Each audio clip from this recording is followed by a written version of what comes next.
Hello मेरे प्यारे दोस्तों, कैसे हैं आप सब लोग। आशा करता हूं कि आप सब लोग सही होंगे और मस्त। प्यारे बच्चों, इस वीडियो में हम बात करने वाले हैं क्लास 10 क्लास 12 मैथमेटिक्स की रिलेशन और फंक्शन चैप्टर नंबर 1 एक्सरसाइज 1.1 के कुछ इंपॉर्टेंट क्वेश्चन की जो एनसीईआरटी से लिए गए हैं। नेक्स्ट केआर पाठशाला में एक बार फिर से आप सभी का स्वागत है। यहाँ हम चैप्टर 1 को पढ़ रहे हैं और सारे क्वेश्चन न्यू एनसीईआरटी के बेस पर जो भी इंपॉर्टेंट क्वेश्चन होने वाले हैं बस उन्हीं को डिस्कस करेंगे और उन्हीं के ऊपर हम बात करने वाले हैं। ठीक है प्यारे बच्चों, चलिए शुरू करते हैं। इससे पहले हमने क्वेश्चन नंबर 1 को कर लिया था, एक सेपरेट वीडियो उसके लिए बनाई थी जो आपके लिए छोटी हो सके और क्वेश्चन बाय क्वेश्चन आप इन सबको देख सकें। अब आ गए हम क्वेश्चन नंबर 3 पे। Check whether the relation are define in a set 1, 2, 3, 4, 5, 6 as जो रिलेशन है हमारा a, b such that b equals to a plus b is reflexive, symmetric और ट्रांजिटिव होगा, ये आपको बताना है। चलिए बात करते हैं इसके सॉल्यूशन की प्यारे बच्चों। तो सॉल्यूशन में आपको क्या बताना है, यहाँ पे कैसे लिखना है, आइए चलते हैं। तो हमारे पास रिलेशन क्या गिवन है यहाँ पे, r equals to a, b such that b equals to a plus 1, ये हमारे पास रिलेशन गिवन है। इन सभी रिलेशन पे हम बात करने वाले हैं, ठीक है।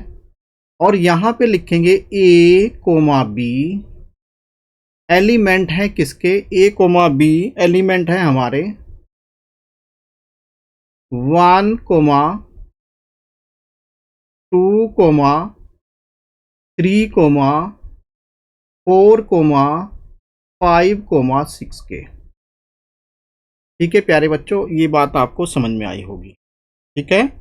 चलिए तो रिलेशन यहाँ से क्या क्या बनेगा, यानी कि b की वैल्यू क्या होनी चाहिए, a प्लस 1।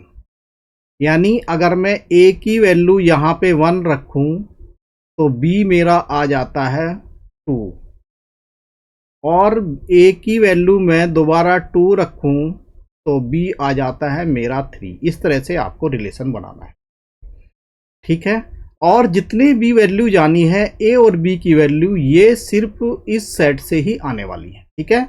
चलिए क्या बनेगा हमारा रिलेशन, r इक्वल्स टू 1, 2 और 2, 3 एंड 3, 4 और यहां से बनेगा 4, 5, 5, 6 और यहां से क्या बनने वाला है, अच्छा a और b मेरा इसमें से 6 में से ये आने वाला है, तो इससे आगे मेरा रिलेशन नहीं बनेगा 5, 6 से, ठीक है। आई होप प्यारे बच्चों ये बात आपको समझ में आई होगी। सबसे पहले देखते हैं रिफ्लेक्सिव रिलेशन।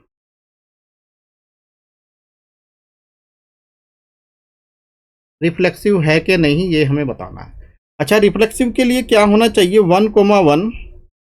यहाँ पे a को कंसिडर किया है, a जो है वो एलिमेंट है किसके, 1, 2, 3, 4, 5 इन सब का, ठीक है। तो ये जो यहाँ पे रिलेशन में है ये 6 तक आपका जा रहा है, ठीक है। इस तरह से a बिलोंग्स टू 1, 2, 3। अच्छा, रिफ्लेक्सिव रिलेशन के लिए क्या होना चाहिए, a, वो बिलोंग्स होना चाहिए, बिलोंग्स टू r होना चाहिए। बट यहाँ पे आपको दिख रहा है क्या कि 1, 1 हमें मिल जाए रिलेशन में या 2, 2 मिल जाए, ऐसा हमें कदापि नहीं दिख रहा है। इसका मतलब ये हुआ कि a, रिलेशन में नहीं है, इसका मतलब ये रिफ्लेक्सिव नहीं है, इसका मतलब ये रिफ्लेक्सिव नहीं है, तो ये रिफ्लेक्सिव नहीं है, ठीक है प्यारे बच्चों। अब बात करते हैं सेकंड क्वेश्चन की। सेकंड क्या कह रहा है, सिमेट्रिक। तो सिमेट्रिक की हम बात करते हैं, सिमेट्रिक रिलेशन। सिमेट्रिक में क्या होना चाहिए प्यारे बच्चों, सिमेट्रिक रिलेशन में A comma B belongs to R, then B comma A belongs to R होना चाहिए। अगर मैं यहाँ से 1,2 उठा लेता हूँ, 1,2 रिलेशन में है, देन क्या 2,1 रिलेशन में है क्या? ऐसा यहाँ है क्या? ऐसा यहाँ नहीं है, इसलिए ये सिमेट्रिक रिलेशन नहीं है। नॉट सिमेट्रिक रिलेशन, ये सिमेट्रिक रिलेशन नहीं है। अब चलते हैं ट्रांजिटिव रिलेशन के बारे में बच्चों, ठीक है। ट्रांजिटिव रिलेशन कैसा होता है? थर्ड पार्ट है हमारा ट्रांजिटिव रिलेशन। तो ट्रांजिटिव रिलेशन के लिए अगर A comma B comma C belongs to, ये मेरा कहाँ से आ रहा है? 1,2, 3, 4, 5, 6, ए बी सी मेरा यहीं से आना चाहिए। तो A comma B belongs to R है, then B comma C and B comma C belongs to R होगा, then A comma C belongs to R होना चाहिए। अगर मैं किसी एक को पकड़ लूँगा यहाँ पे, 1,2 बिलोंग्स टू आर है, हाँ है, एंड 2,3 बिलोंग्स टू आर है, तो आपको दिख रहा होगा प्यारे बच्चों, यहाँ पे 1,3 इसमें नहीं है। तो 1,3 इसमें नहीं है, इसलिए ये ट्रांजिटिव रिलेशन नहीं है। तो इसका मतलब ना तो ये रिफ्लेक्सिव है और ना ये सिमेट्रिक है और ना ही ये ट्रांजिटिव रिलेशन है। आई होप प्यारे बच्चों आपको बात समझ में आई होगी। अब चलते हैं क्वेश्चन नंबर 5 की तरफ। क्वेश्चन नंबर 5 की तरफ जाने से पहले मैं एक बात कहना चाहूँगा प्यारे बच्चों, चैनल पे नए हो तो चैनल को सब्सक्राइब कर लेना। इसका कोई पैसा नहीं लगता है, बस 2 सेकंड का टाइम लगता है एक बार सब्सक्राइब करने में, आपका कुछ जाता नहीं, ठीक है। तुम्हें तो कुछ ना कुछ आएगा ही। तो check whether the relation, question number 5 कह रहा है check whether the relation R defined by R equals to A comma B, A less than और equals to B cube is reflexive, symmetric और ट्रांजिटिव। आइए इसके सॉल्यूशन की बात करते हैं प्यारे बच्चों। वाइट मार्कर ले लेता हूं मैं, ठीक है। तो कैसे करेंगे इस क्वेश्चन को, आइए देखते हैं। सबसे पहले रिफ्लेक्सिव रिलेशन की बात करेंगे। तो रिफ्लेक्सिव रिलेशन के लिए आप कैसे इसको चेक करेंगे? रिफ्लेक्सिव रिलेशन,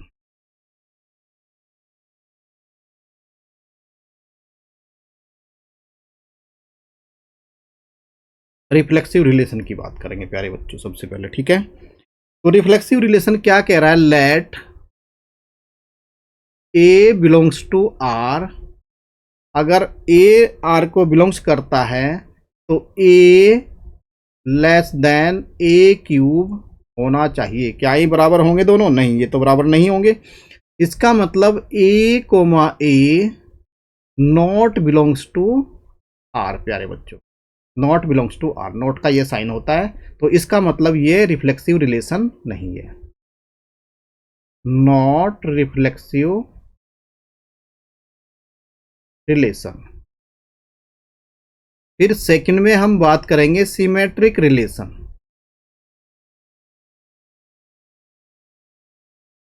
सिमेट्रिक रिलेशन प्यारे बच्चों क्या होता है? अगर A comma B belongs to R, then B comma A belongs to R होना चाहिए। क्या ये दोनों यहाँ पे बराबर हैं? क्या ये दोनों यहाँ पे इक्वल हैं?